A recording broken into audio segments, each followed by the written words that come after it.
Cutting the passenger seat back is utilized to fold the seat back down to aid in patient removal in the event the release mechanism is inaccessible or damaged. In this video, we'll expose the release mechanism and review cutting options. You normally will be able to make your cuts without the removal of the outer cover of the seat. However, we have removed it here for instructional purposes.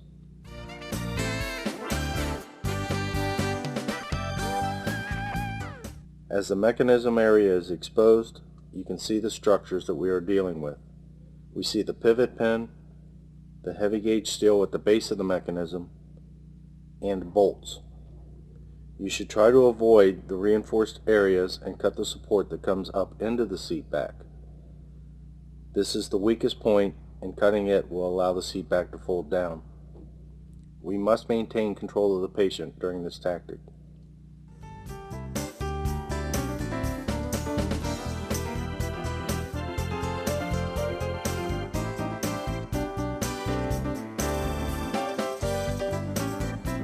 One thing to deal with the reclining seats is, first off, try to find the mechanism. Find the mechanism side, release it. If it releases and the seat back goes back, great. But a lot of times during the wreck, those get jammed. So if you have to cut it, try to go to the mechanism side first.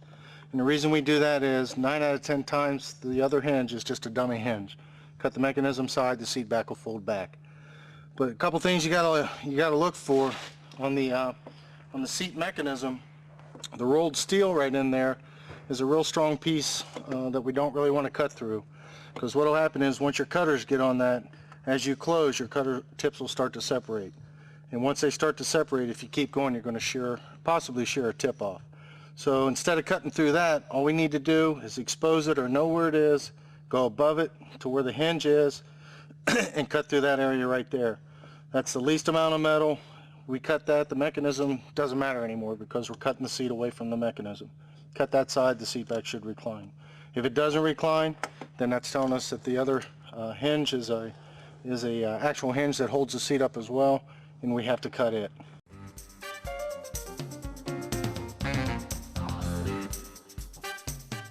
Always know where your rescue tool is in relation to the patient, and remember, no more than one way to accomplish your extrication goals.